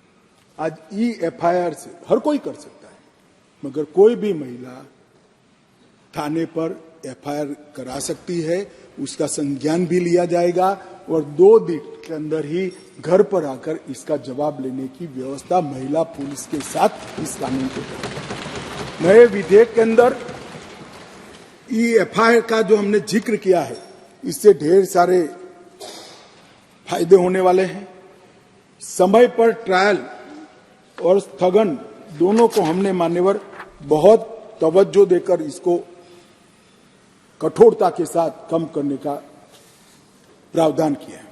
टेक्नोलॉजी का उपयोग भी कई जगह पे हमने पुलिस के अधिकारों के दुरुपयोग को कर्टेल करने के लिए किया है। क्राइम सीन, इन्वेस्टिगेशन, ट्रायल, ये तीनों चरण में हमने टेक्नोलॉजी के उपयोग को तवज्जो दी है। पुलिस जांच में पारदर्शिता और जवाबदेही इससे निश्चित रूप से सुनिश्चित तो होगी ही होगी, परंतु सबूतों की गुणवत्ता में भी सुधार होगा। विक्टिम और आरोपी दोनों के अधिकारों की रक्षा होगी। मान्यवर, FIR से केस डायरी से चार्जशीट, वहां से जजमेंट तक की पूरी प्रक्रिया को डिजिटलाइज करने का हमने कानूनी प्रावधान इस कानून के अंदर लेकर आए। एविडेंस, तलाशी और जब्ती तीनों में वीडियो रिकॉर्डिंग की हमने कंपलसरी प्रोविजन किया है। कोई भी घर पे जाकर पुलिस जब्ती करती है तो उसका वीडियो रिकॉर्डिंग किया जाएगा, एविडेंस कलेक्ट करते हो उसका भी हो जाएगा और तलाशी का भी हो जाएगा। इससे कोई किसी को फ्रेम करने की संभावनाओं पर बहुत बड़ी कमी आ जाएगी। और बलात्कार के मामले में भी पीड़ित का बयान कंपलसरी करने का निर्णय नरेंद्र मोदी सरकार ने किया है। वो लेना ही पड़ेगा, ऑनलाइन बयान लेना पड़ेगा, इसका रिकॉर्डिंग करना पड़ेगा, जिससे वगदार आदमी आने के बाद वो बयान को बदलवा नहीं सकता। मान्यवर, दूर दूरस्थ के गांवों में बयान तो ले लीजिए जाते हैं, मगर जब मालूम पड़ता है कि बलात्कार किसने करा है तो बयान को बदल भी दिए जाते। अब ऑनलाइन बयान लेना है और इसकी 3 कॉपी 3 जगह पे, एक हॉस्पिटल में, एक पुलिस थाने पर और एक न्यायाधीश के यहाँ 24 घंटे में पहुंचानी है, जिससे बदलने में बहुत बड़ी दिक्कत होगी। मान्यवर, इसके साथ साथ हमने फोरेंसिक के उपयोग को भी बहुत महत्व दिया है। दुनिया भर के अदालतों का अगर विश्लेषण करते हैं तो हमारे यहाँ सजा कराने का दर बहुत कम है। मान्यवर, इसको अगर बढ़ाना है तो साइंटिफिक एविडेंस पर थ्रस्ट देना पड़ेगा। इसलिए ये बिल के अंदर क्वालिटी ऑफ इन्वेस्टिगेशन में सुधार करने के लिए, इन्वेस्टिगेशन साइंटिफिक पद्धति से हो इसलिए, और 90% का कन्विक्शन रेट का लक्ष्य रखते हुए हमने एक प्रावधान किया है कि 7 साल से ज्यादा सजा जिस गुना में है वो सभी में FSL टीम के विजिट को कंपलसरी कर दिया गया है, जिससे FSL की विजिट। मान्यवर, कई लोग कहते हैं कि कब होगा, मैं बताता हूं। नरेंद्र मोदी सरकार टुकड़े टुकड़े में नहीं चलती। नरेंद्र मोदी जब गुजरात के मुख्यमंत्री थे तब उन्होंने गुजरात फॉरेंसिक साइंस यूनिवर्सिटी बनाई, फिर प्रधानमंत्री बने तब नेशनल फॉरेंसिक साइंस यूनिवर्सिटी बनाई, और नेशनल फॉरेंसिक साइंस यूनिवर्सिटी में अब तक लगभग NFSU के 7 परिसर और 2 ट्रेनिंग एकेडमी खुल चुके हैं 9 राज्यों में। और 5 साल के बाद मैं देश की जनता को आश्वस्त करना चाहता हूं, हर साल 35,000 फॉरेंसिक एक्सपर्ट यहां से बाहर निकलेंगे, जो इस हमारी रिक्वायरमेंट को। तब तक हमने फॉरेंसिक मोबाइल वान का भी प्रोविजन कर दिया है और फॉरेंसिक को आउटसोर्स करने के लिए भी रूल्स बनाए हैं मान्यवर। और दिल्ली में इसका ये जो 7 साल वाला प्रोविजन है, इसका ट्रायल भी शुरू हो गया है और बहुत उत्साहजनक परिणाम हमें मिले हैं मान्यवर। और इसको तभी राज्यों द्वारा नोटिफाइड कर दिया जाएगा जब राज्य के अंदर फॉरेंसिक इंफ्रास्ट्रक्चर संपूर्ण रूप से बन जाएगा। इसमें हमने पुलिस स्टेशन, तहसील, जिला और पूरा राज्य चारों को नोटिफाइड करने की योजना बनाई है। मानो एक शहर में फॉरेंसिक की व्यवस्था हो गई तो वो शहर को नोटिफाइड कर सकते हैं, कंपलसरी हो जाएगा। एक क्षेत्र में हो गई तो क्षेत्र में करेंगे, एक जिले में हो गई तो जिलों को करेंगे, और जब सब समाप्त हो जाएगा तब पूरे राज्य को नोटिफाइड करेंगे। और इसका माध्यम से सजा कराने की बहुत बड़ी क्षमता प्रोसिक्यूशन की बढ़ेगी। मान्यवर लगभग 2000 करोड़ रुपया भारत सरकार ने इसके लिए राज्यों को दिया है और 30 राज्य और संघ क्षेत्रों ने इसका काम भी चालू कर दिया है। और हम 6 अत्याधुनिक सेंट्रल फॉरेंसिक साइंस लेबोरेटरी भी बना रहे हैं। मान्यवर, जीरो एफआईआर, कई लोग कहते हैं कि जीरो एफआईआर पहले से थी, लेना कंपलसरी नहीं था। आपको कोई भी व्यक्ति ना बोल सकता था, इसकी कोई कानूनी धारा भी नहीं थी जिससे इसकी पुष्टि हो जाए। अब विक्टिम कोई भी पुलिस स्टेशन में जाएगा, कहीं पर भी रहता हो, इसकी एफआईआर लेकर 24 घंटे में इसके कंसर्न पुलिस स्टेशन में ट्रांसफर कंपलसरी करनी पड़ेगी। ये 0 नंबर की एफआईआर विक्टिमों के लिए बहुत बड़ा आशीर्वाद होने वाला है, क्योंकि दबंग ध्यान पुलिस स्टेशन का ही रखता है कि मेरे खिलाफ फरियाद लिखवाने गए या नहीं गए, वो ध्यान रखता ही रह जाएगा। किसी भी थाने में एफआईआर रजिस्टर हो जाएगी, ऑनलाइन एफआईआर रजिस्टर हो जाएगी और उसको बुलाना पड़ेगा। इसके साथ साथ प्रत्येक जिले में और प्रत्येक थाने में एक पुलिस अधिकारी को हमने पदनामित किया है। जो कोई भी आएगा तो गिरफ्तारी में जो लोग हैं इसकी सूची उसको बतानी पड़ेगी। तो मेरा रिलेटिव अगर कोई थाने में गिरफ्तार है तो पुलिस ने मुझे इन्फॉर्म करना पड़ेगा। अज्ञात स्वरूप से किसी को अनऑथराइज कब्जा रखकर नहीं रह पाएंगे। पुलिस अधिकारी ने 90 दिन के भीतर विक्टिम को जांच की प्रोग्रेस पत्र से या तो डिजिटल माध्यम से देना होगा। यौन हिंसा के माध्यम से पीड़िता का बयान महिला न्यायिक मजिस्ट्रेट द्वारा रिकॉर्ड करना है।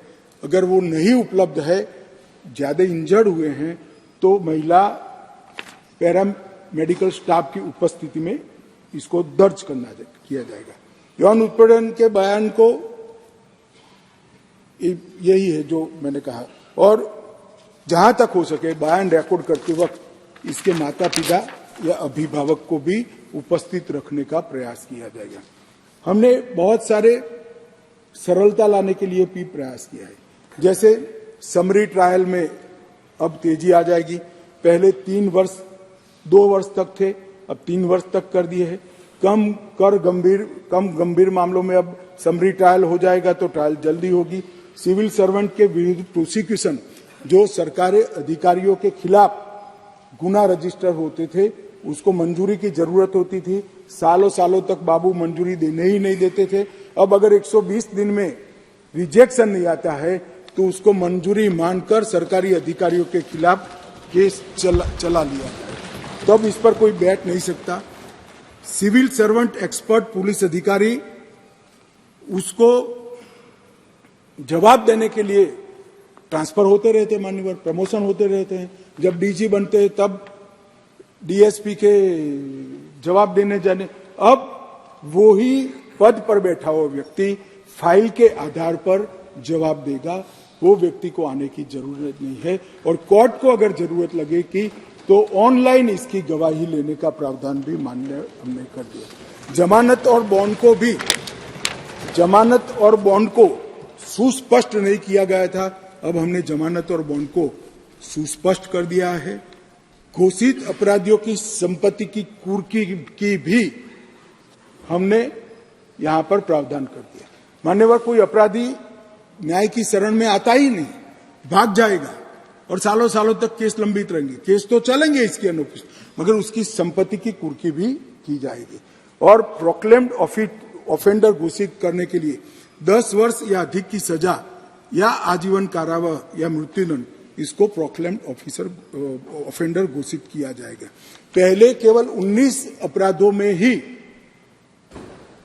भगोड़े घोषित कर सकते थे, अब 120 अपराधों में भगोड़े घोषित करने का हमने प्रावधान किया, जिससे देरी न हो। और उसमें बहनों पर अत्याचार का भी मामला हमने ले लिया है। मान्यवर, सबसे बड़ा जो मैंने कहा ट्रायल इन एब्सेंसिया, कुछ सदस्यों ने इसके खिलाफ थोड़ा आवाज भी उठाया है, ज्यादातर तो बाहर थे तो बहुत नहीं उठ पाए, वरना तो हर एक बोलता। मगर मैं ये पूछना चाहता हूं मान्यवर, गुनाह कर कर जो देश के बाहर भाग गए हैं, इनके प्रति क्या सिंपैथी है आपकी भाई? मुझे बताइए तो। सैकड़ों लोग बम धमाके में मार दिए जाते हैं, कश्मीर में आतंकवाद कर कर, पैदल चलकर पाकिस्तान में छुप जाते हैं। क्या इनको सजा करनी चाहिए या नहीं करनी चाहिए? मेरा बहुत साफ क्वेश्चन है। क्या सिंपैथी है आपकी इसकी? अब नहीं बख्शा जाएगा, आप आओ ना आओ, आपको सजा भी होगी और आपकी संपत्ति भी। ये देश ऐसे नहीं चल सकता। और अगर न्याय ही चाहिए तो कानून की शरण में आइए। भारत के संविधान में हर गरीब से गरीब व्यक्ति और हर पीड़ित से पीड़ित व्यक्ति की न्याय की सुविधा है। न्याय मिलेगा, मगर मालूम है न्याय में सजा ही मिलने वाली है, इसलिए आप देश के बाहर भाग जाओगे और ट्रायल नहीं चलेगा। ऐसा अब नहीं चलेगा, इसको भी हमने यहां पर डाला है। मान्यवर, अंडर ट्रायल कैदी के लिए 1/3 कारावास काट चुका है, तो इसकी जमानत का हमने प्रोविजन कर दिया है। और जहां विचाराधीन कैदी है और गंभीर गुना है, वहां आधे पर इसका अधिकार बनाया है। नई विटनेस प्रोटेक्शन स्कीम को लेकर आए हैं। हर राज्य ने इसको घोषित करना पड़ेगा और घोषित अपराधियों की संपत्ति की कुर्की का भी हमने प्रावधान मान्यवर इसके अंदर किया है। सजा की माफी को भी हमने तर्कसंगत बनाने का प्रयास। मृत्यु की सजा है तो ज्यादा से ज्यादा आजीवन कारावास हो सकता है, इसके नीचे माफी नहीं हो सकती। आजीवन कारावास है तो 7 साल की अवधि तक ही सजा भोगनी ही पड़ेगी, और 7 वर्ष या उससे अधिक सजा है तो कम से कम 3 साल जेल में रहना पड़ेगा। कोई जेल में गया और अपने रसूख का उपयोग कर कर 1 साल में कितना भी गंभीर गुनाह हो बाहर आ जाएगा, ऐसा अब नहीं होगा। इसको हमने सुनिश्चित कानून के अंदर भी कर दिया है। अपराध की आय, अगर आर्थिक अपराधी है और अपराध से आय कर कर संपत्ति जब्त की है तो उसको भी अब न्यायालय राज्यसात करेगा, उसको ही हराजी कर कर उसको राज्य के खजाने में डाल दिया जाएगा। और संपत्तियों के निपटान के लिए भी एक बहुत बड़ा कदम उठाया है। हम सब लोग सार्वजनिक जीवन के कार्यकर्ता हैं, अनेक स्तर पर राजनीति में काम करते करते आए हैं, सैकड़ों बार पुलिस थाने गए होंगे। माने वो बाहर आप जाएंगे तो चोरी की हुई ऑटो पड़ी होती है, ढेर सारी साइकिलें पड़ी होती है, शराब का ट्रांसपोर्टेशन करने वाला टेम्पो पड़ा होता है, और वो टेम्पो का तो कई बार हमसे ज्यादा आयुष्य होता है। 1950 में पकड़ा, मगर केस पड़ा रहा है तो पूरा एक बड़ा मैदान पुलिस स्टेशन का परेड का इसी संपत्तियों से लिप्त हो जाता है। माने, और हमने कह दिया है कि देश के पुलिस स्टेशनों में बड़ी संख्या में जो संपत्तियां पड़ी है, अदालत के मजिस्ट्रेट को इसकी वीडियोग्राफी फोटोग्राफी कर कर अदालत की सहमति से 30 दिनों के भीतर भी इसको बेच दिया जाएगा, हराजी कर दी जाएगी और पैसे कोर्ट केस के अधीन, तो सारे पुलिस स्टेशन साफ हो जाएंगे। तकलीफ तो होगी कुछ लोगों को, मगर उसका रास्ता मेरे पास नहीं है मान्यवर। कब तक 20-20 साल तक, और वो व्हीकल भी किसी के उपयोग का नहीं रहता, वो मालिक को वापिस भी मिल जाए तो कोई इसका फायदा न उठा पाए। इस तरह से हमने भारतीय साक्ष्य अधिनियम में ढेर सारे बदलाव किए मान्यवर। इलेक्ट्रॉनिक रिकॉर्ड को हमने दस्तावेज की परिभाषा में शामिल कर दिया है। अब किसी भी प्रकार का इलेक्ट्रॉनिक रिकॉर्ड को दस्तावेज माना जाएगा। पेन ड्राइव के अंदर चार्जशीट दिया जाएगा, पेन ड्राइव के अंदर कोर्ट को भी चार्जशीट दिया जाएगा, पेन ड्राइव के अंदर विक्टिम को भी दिया जाएगा, लॉयर्स को। इलेक्ट्रॉनिक रूप से प्राप्त बयान साक्ष्य की परिभाषा में शामिल कर दिया गया। इलेक्ट्रॉनिक और डिजिटल रिकॉर्ड को प्राथमिक साक्ष्य के रूप में मानने के लिए अधिक मानक जोड़े गए हैं और इसकी उचित कस्टडी, स्टोरेज, ट्रांसमिशन और ब्रॉडकास्ट, इसके लिए भी कानूनी जामा पहनाकर एक प्रक्रिया सुनिश्चित कर दी गई है। मान्यवर, दस्तावेजों की जांच करने के लिए मौखिक और लिखित स्वीकारोक्ति के लिए एक कुशल व्यक्ति के साक्ष्य को शामिल करने का हमने कंपलसरी किया है।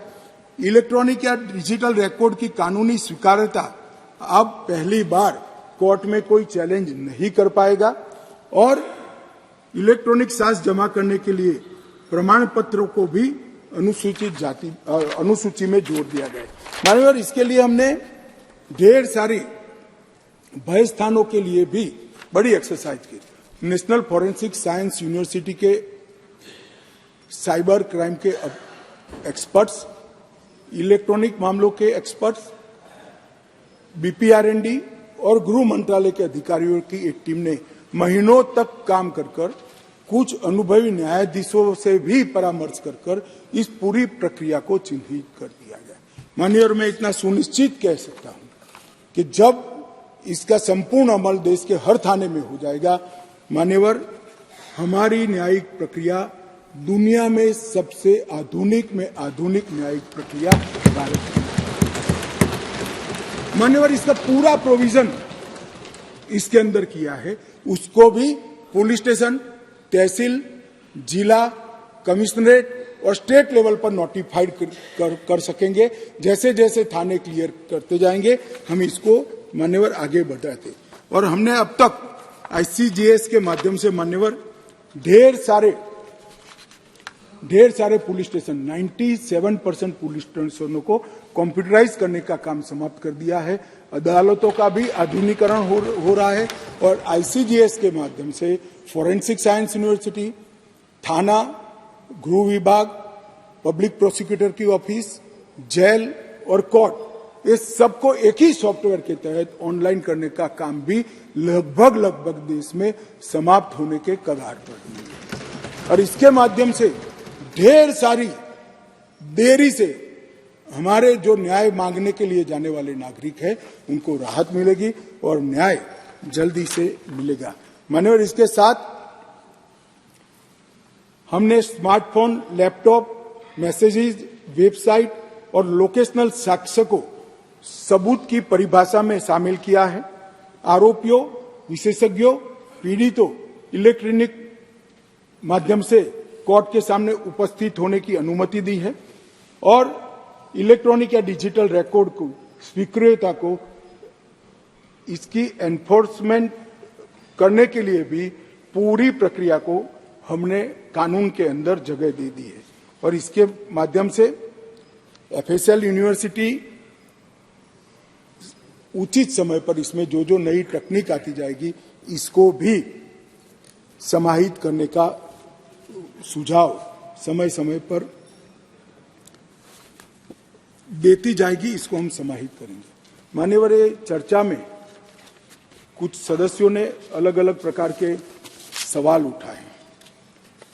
एक तो पहले ही मैंने जवाब दिया, आतंकवादी कृत्य के लिए यूएपीए अगर उपलब्ध है तो फिर इसमें आतंकवादी कृत्य का समाहित करने का क्या तर्क है। मान्यवर, एक आतंकवादी कृत्य के लिए एक ही जगह गुना रजिस्टर होगा, करने वालों को डरने की जरूरत नहीं है। दो कानून अप्लाई नहीं होंगे, मगर कई जगह पे आतंकवादी कृत्य होने के बाद यूएपीए लगाते नहीं है और सीआरपीसी में आज तक आतंकवाद की व्याख्या ही नहीं थी और बचकर निकल जाते थे। उनके बचने के सारे रास्ते इस कानून के माध्यम से हमने बंद कर दिए और मुझे मालूम नहीं पड़ता इसमें आपत्ति क्या है। आपत्ति सिर्फ संसद में रखनी नहीं चाहिए, इसके आशय भी बताने चाहिए। ये आपत्ति दर्ज कर हम किसको बचाना चाहते हैं। मान्यवर, बीएनएस के 69 के खंड में पहचान छिपाने का दुरुपयोग किया जा सकता है, ऐसा एक आशंका व्यक्त किया। मैं इसके लिए कहा कि उन महिलाओं को सुरक्षा प्रदान की गई है जो शादी के झूठे वादों की वजह से व्यक्ति की पहचान छिपाना चाहते हैं। इसमें और कोई बच नहीं पाएगा, मैं सदन को आश्वस्त करना। मान्यवर, एक आया कि दया की याचिका मामले में थर्ड पार्टी को अधिकार देना चाहिए। मैं बिल्कुल खिलाफ। अगर जिस व्यक्ति ने गुनाह किया है उसको अपने गुनाह का एहसास ही नहीं है, पछतावा ही नहीं है, तो दया शब्द पर इसका कोई अधिकार नहीं है। जिसको गुनाह कर अगर पछतावा नहीं होता है उसको दया का कोई अधिकार नहीं है। दया का अधिकार उसी का बनता है जो बाद में बोली हरसिमरत बहन, मैं समझ रहा हूं आप क्या कहना चाहते हैं। दया का अधिकार उसी को बनता है जो अपने कृत्य को से पछतावा करता है। कोई व्यक्ति आतंकवादी कृत्य करेगा और जेल में जाएगा और फिर कहेगा कि मैं तो नहीं मांगता, मेरी मन स्वीकारने के लिए तैयार नहीं है, मैंने कृत्य किया, और इस पर दया की जाए, मैं सहमत नहीं हूं साहब, ऐसा कभी नहीं हो सकता। एक बीएनएसएस के खंड 479 में विचाराधीन कैदियों के संदर्भ में कहा गया, मगर उसमें तो हम बहुत प्रगतिशील प्रोविजन लेकर आए, उल्टा जल्दी छूट जाएंगे वो, क्योंकि 21 सजा होते ही उनको जमानत देने का हमने प्रोविजन किया है, जो पहले कानून में नहीं था, और उसके पहले कोर्ट तो दे ही सकती है जमानत। दूसरा है वीडियोग्राफी के प्रयोजन केवल तलाशी तक क्यों है, गिरफ्तारी और पुलिस बयान दर्ज करने के। भाई हम सबको मालूम है पुलिस का बयान वो आरोपी के खिलाफ कभी उपयोग नहीं किया जा सकता। वो 161 का बयान होता था, कोर्ट में दिया हुआ बयान ही आरोपी के खिलाफ लिया जाता है, इसलिए इसमें पुलिस के बयान को नहीं रखा है। डिस्चार्ज एप्लीकेशन करने के लिए अलग अलग समय सीमा उचित नहीं है, ये थोड़ा मिसअंडरस्टैंडिंग है। खंड 250 और 262 अलग अलग प्रकार के ट्रायल के लिए ओएसीडी सेशन कोर्ट में ट्रायल केस के मजिस्ट्रेट द्वारा सेशन कोर्ट में कमिट होने के बाद जो शुरू होता है, इसके लिए खंड 250 है, और मजिस्ट्रेट के द्वारा जो ट्रायल होता है इसके लिए खंड 262 है, तो दो अलग अलग ही है।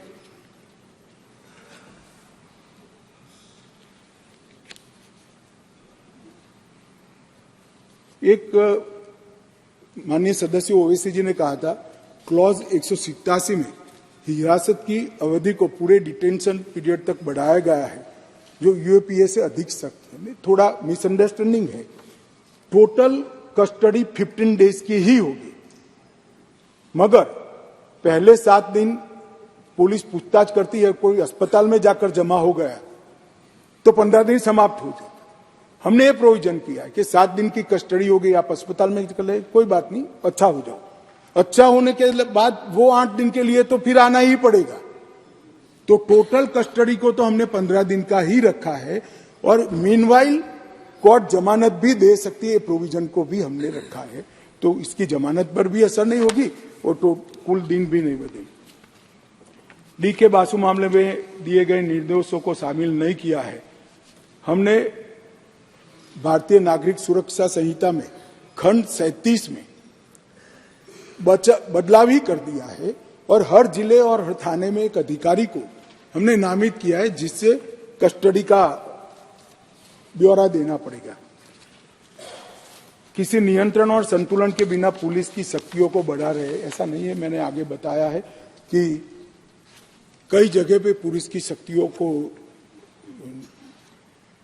कर्टेल भी किया गया है, कई जगह पे उस पर वॉच रखने की भी व्यवस्था मान्यवर हमने की है। इसके साथ साथ मॉब लिंचिंग के लिए भी कहा गया है, मगर इसमें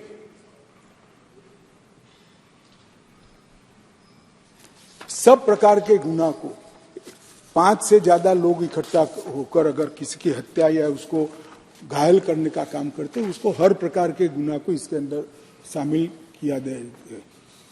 राजद्रोह का तो मैंने जवाब दे ही दिया है मान्यवर। इसके बाद भर्तृहरि मेहताब जी ने 2-3 प्रोविजन किए थे, मगर क्लॉज 152 और संगठित अपराध 111 और ये दोनों को जब बिल फिर से पेश किया गया, इसमें बदलाव कर ही आपके सुझाव बिल के बदलाव में हमने समाहित किया गया है।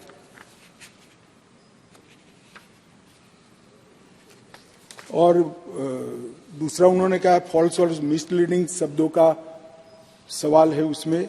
इसको मैं मानता हूं कि गलत सूचना फैलाने के मामले को भी इसके अंदर समाहित करना चाहिए। उस दृष्टि से हमने इसको समाहित किया है मान्यवर, और एक प्रकार से इसके दुरुपयोग न हो इसके लिए भी हमने ढेर सारे प्रोविजन और चेक बैलेंस इसके अंदर रखने का प्रयास किया है। हरसिमरत बहन ने पुलिस हिरासत के बारे में कहा, इसका मैंने जवाब दे ही दिया है। पुलिस स्टेट बन जाएगा, कोई पुलिस स्टेट हमारे शासन है तब तक नहीं बनेगा। मैं पूरे सदन को आश्वासन देना चाहता हूं, पुलिस स्टेट से बाहर आने के लिए कानून आए हैं, पुलिस स्टेट बनाने के लिए ये कानून नहीं आए।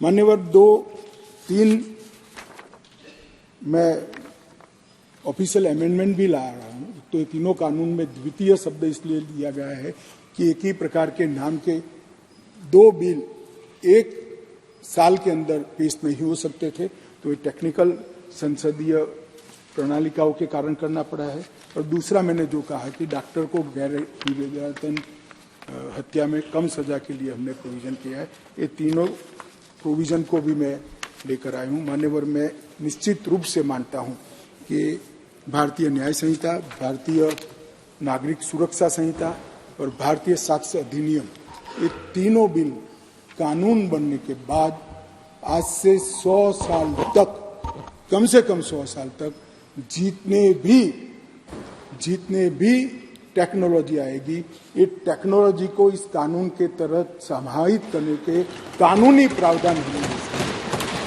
मान्यवर, फॉरेंसिक साइंस को इतनी कठोरता के साथ, इतनी दृढ़ता के साथ कानून में जगह देने वाला एकमात्र देश हमारा भारत बनने का है।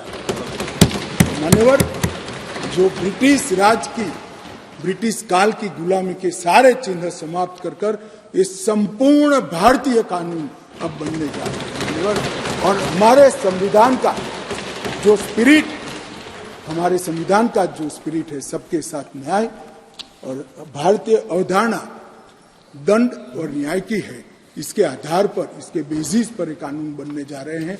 मैं आपके माध्यम से सदन के सभी सदस्यों का आशीर्वाद मांगता हूं कि इसमें आप सहमति दीजिए, और मोदी जी का एक और वादा आज इस कानूनों के माध्यम से देश की जनता को दिया गया पूरा होने जा रहा है, इसको आपका आशीर्वाद।